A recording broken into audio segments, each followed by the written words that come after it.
Hello, everyone, and welcome to another episode of Tell Your Story. I'm Todd Nesloney, the Director of Culture and Strategic Leadership for my state elementary principal organization, and I'm thrilled each week to bring you different people who have inspired, encouraged, or challenged me in one way or another, and give them an opportunity to share a piece of their story with you. I'm thrilled this week to have my special guest, Gary Gray, on. Gary, thank you so much for being here. Why don't you tell everybody a little bit about who you are? Todd, no, thank you so much for having me. I am super excited to finally again see you like in the flesh. I am an international teacher. I've been teaching for 7 years now. I still consider myself as a relatively new teacher. I'm from Canada. I grew up in a very large Black community in Nova Scotia. Me and my wife have been teaching international for 7 years, and we are loving every minute of it. I'm very grateful and honored and blessed to have the opportunity to be teaching abroad, and our experiences have been great. So thank you for having me. Yeah, I've loved following your stuff online, and so when you actually agreed to come on, I was like, yes, that was what I was really hoping would work out. But Gary, so you've been in education, you said, for 7 years, right? 7 years now, yeah. So did you always want to be a teacher? The crazy part is I was a little bit of like a deer in headlights in regards to what path I would kind of go on coming out of college. I played university basketball for 4 years. I always had hoop dreams of playing professional and just continuing like that kind of career path. My teachers have always said like, you're great with kids and you should check out like social working. And I explored that a little bit. And I had a really hard time letting go of the idea of family and all those hardships being in it with social work. And that's when I thought teaching would be a little bit better for me in regards to what that looks like on like a grand scheme of things. It's so funny that you share that because that's exactly what happened to me. No way. I wanted to work with kids in some capacity, and I thought it would be social work because I wanted to go in and help kids and families. And then once like really getting in and seeing what all that entails emotionally, I was like, I can't disconnect well enough to be able to maintain this kind of career. So then I was like, teaching, it's still hard to disconnect sometimes, but it's not anything like social work. No, not at all. I take my hats off to all the social workers and people that are like really inside those houses with those families. Like I remember all those connections that I've had to this day, and I was kind of like a intern at the time. It's tough. It's really, really tough work. It really, really is. So once deciding that teaching was the path for you, how did that lead to being overseas? So it's funny because I've always loved the idea of traveling, and I went to this very small school in Canada, and I talked to my mentor teacher, and he said, well, like I have this really cool friend who works at this agency called Search Associates, which is this very big recruiting agency for teachers. And he said, my friends send teachers internationally to schools. And my thought was, you know what, that's crazy. I'm never going to do anything like that. I'll just go for the teaching interview experiences, and I'll come home and I'll teach in Canada and I'll be done with it. I went to Toronto, and the other crazy part is that's like exactly where I met my wife as well. And me, her, and another gentleman from, I think it was Calgary, Alberta area. We had all these interviews, and Kuwait was very brave enough to allow these brand new teachers to come to their school, and we spent 3 years there, kind of just developing our craft. And within those 3 years, me and my wife, well, my, I guess, girlfriend at the time, slowly kind of continued to learn about each other.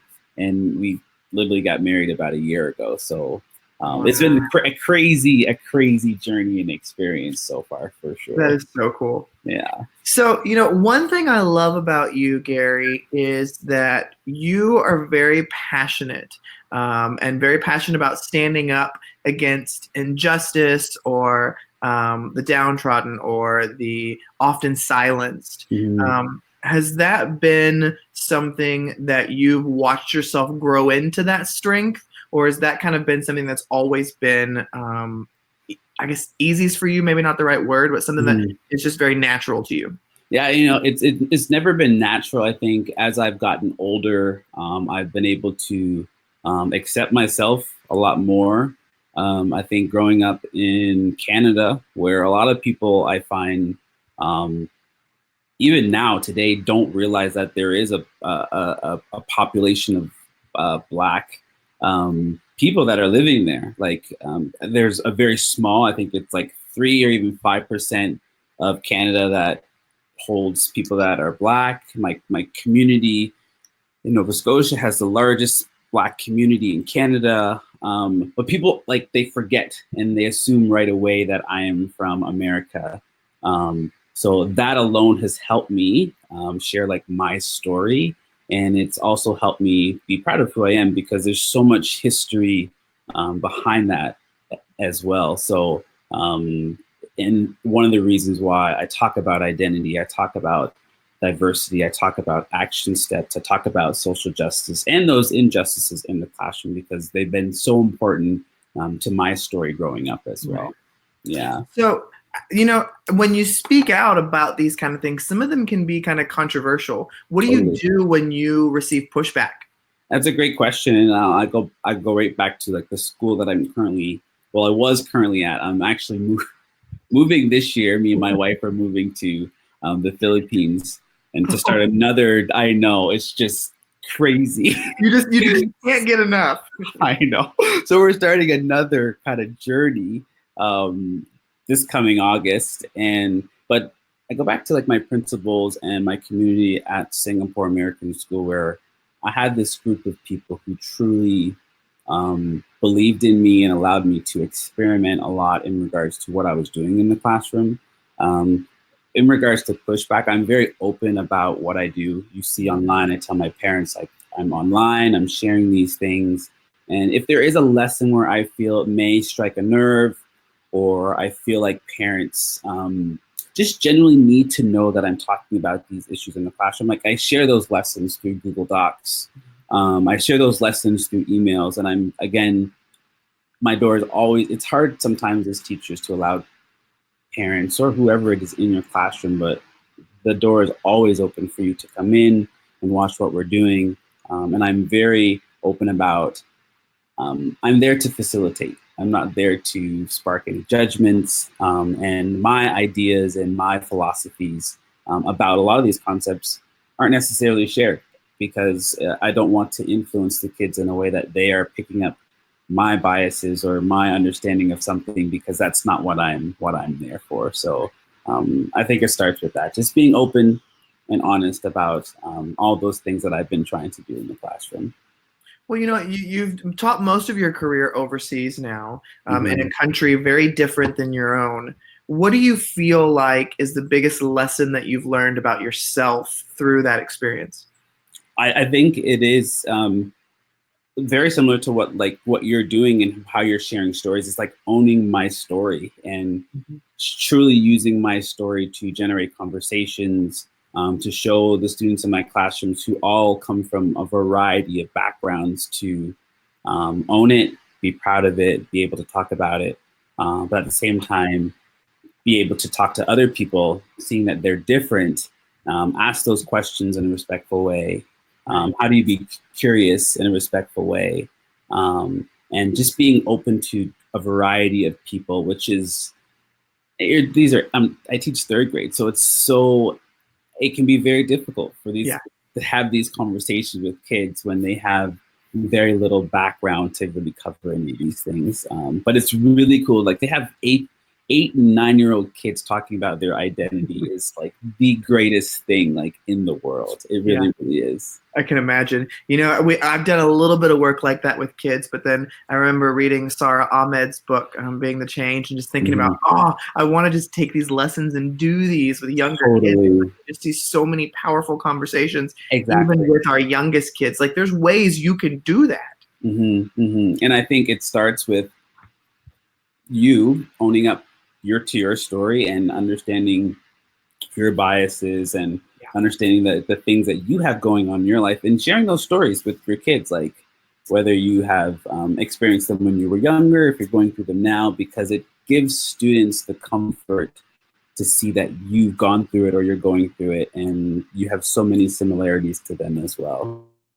Now, you talk about telling your story and allowing that to come into the conversation with kids and things like that. So thinking about your own story of you, of Gary Gray, what do you feel like is one of the most defining experiences in your own story that kind of made you who you are today? Wow, that's a really tough question. There's been so many, yeah, I'm sure. like, I guess, moments in my life that I've been, I guess, recently within the last 3 or 4 years that I've been able to go back and kind of dissect a little bit. And I've talked to my wife about, or I've kind of written about, just in like notes. I think one of the biggest ones for me happened when I was, I guess, in high school. And I wouldn't say a specific moment, but there were times in high school where I was trying to navigate two kind of like systems where I had my Black friends from the Black community, and I would hang out and I would act a certain way with them because that's how I could fit in. And then I had my white friends from this other community that I felt as though I needed to act another way so I would fit in or feel good. And looking back on that experience, like that was very exhausting. Right. I remember going home listening to certain types of music because that's what my white friends were doing. That's what I felt like I needed to do to fit in.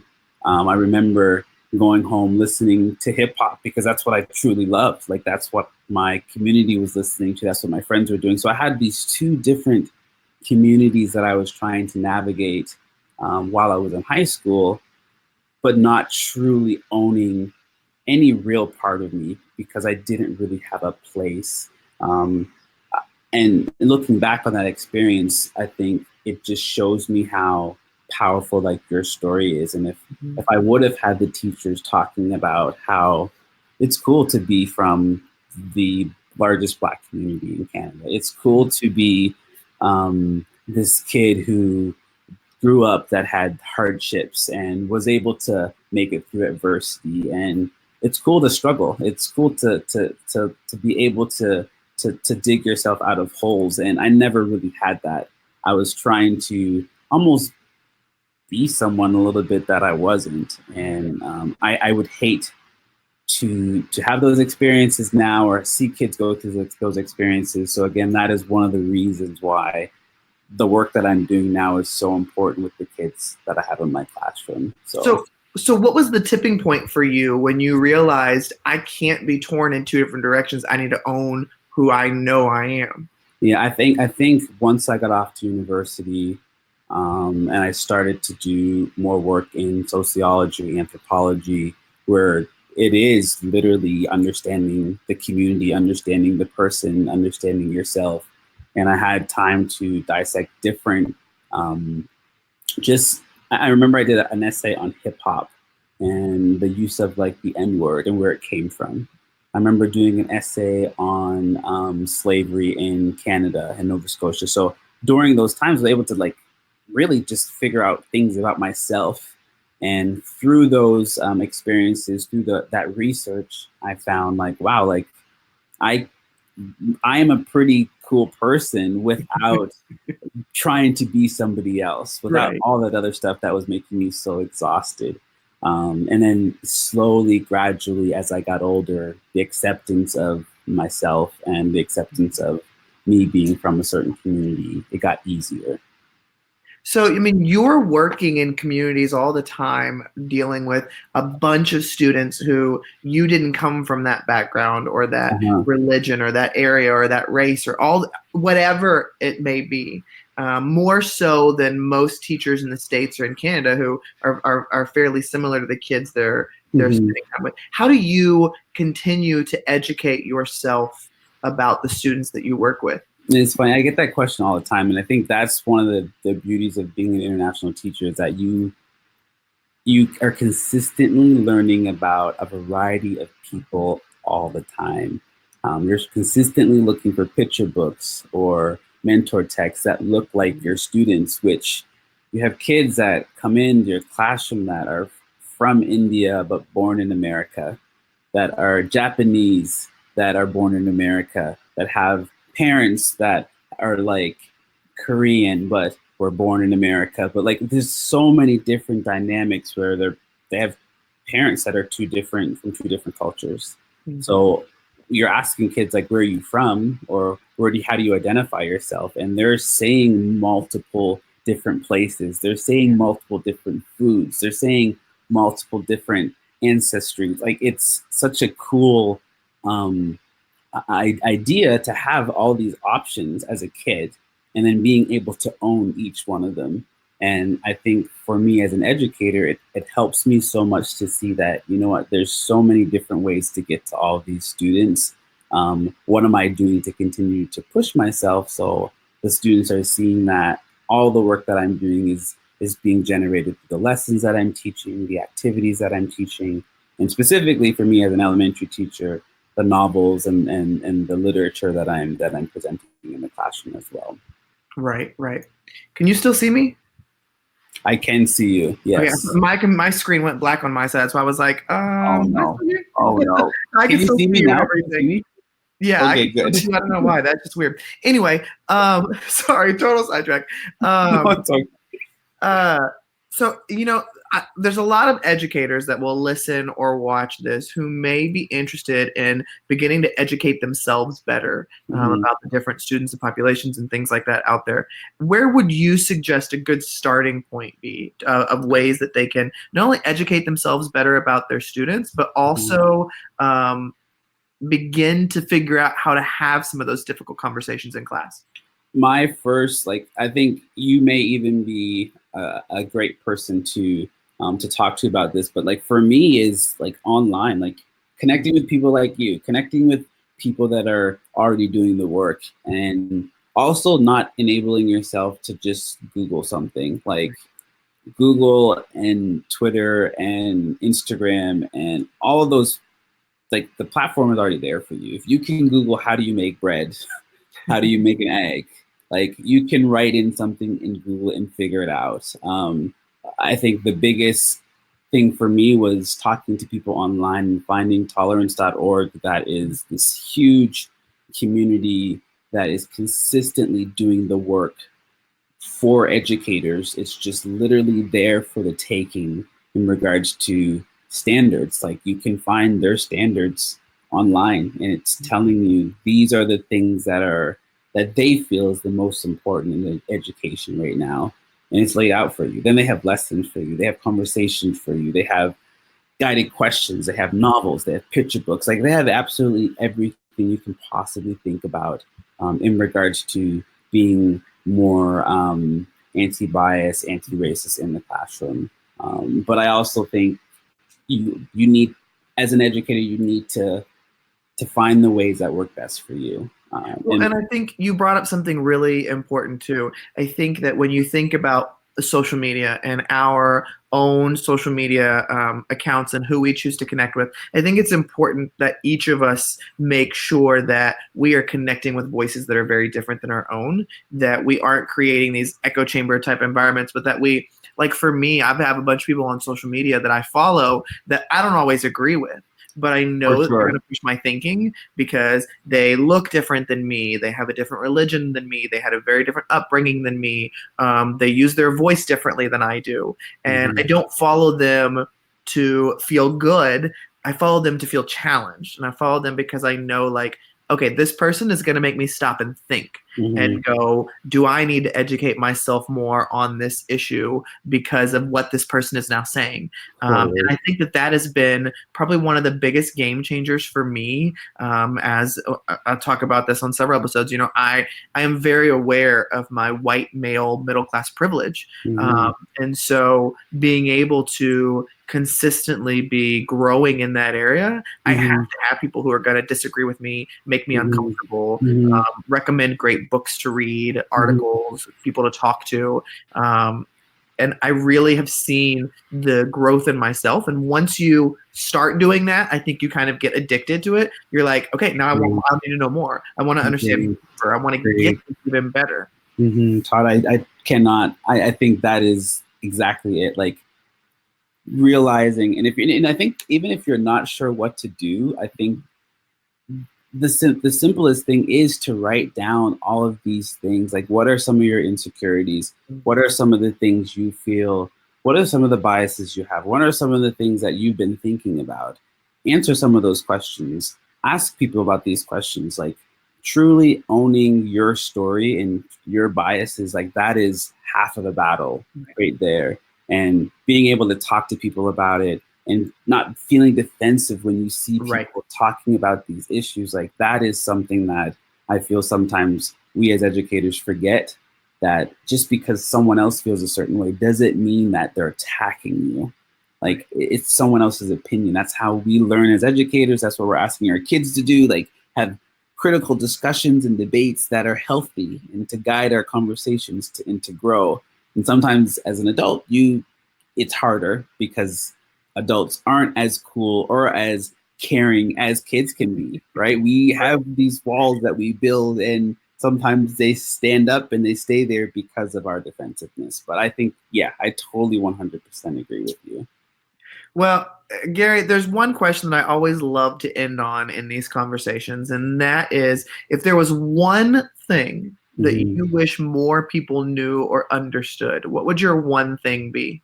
Oh man, that's a tough question. One thing, I would probably say, in kind of like some of the things we talked about, the importance of your personal identity and owning your personal story as an educator, as a kid, as a truck driver, as a mailman, as a like fast food restaurant work, like anybody. Like, I think it is so important to own your story, dig into your past as much as you can, because it's such a healthy, and it's hard. Like, I think I'm privileged in a way where I've grown up in a family home where mom and dad were there. I had a sister who's been always around. Like, my grandparents have been around. Like, understanding your privileges and just like really truly understanding your story, because your story is your story. Like, it's something that you have, and people shouldn't be able to take that away with you. Owning your story, it's so important. It really, really is. I love that. Yeah. Well, Gary, I gotta tell you, I'm so honored that you came on and talked to me, and I'm glad we made it work. But the work I think you do is such meaningful and powerful work, and I know that I don't get to express it to you often with my voice, but you inspire and challenge me constantly. I love the content you're putting out there and the way that you advocate for all kids and all adults. And I thank you for coming on here and giving me some time today. Todd, thank you. And for those of you who are watching, Todd has been extremely patient with me. So Todd, I truly do appreciate you having me on the show. And I have honestly been enjoying everything that you've been doing. I think the idea of having educators or just people in general sharing their stories and being open about some of the things they're doing within education, it's just amazing. It truly, truly is.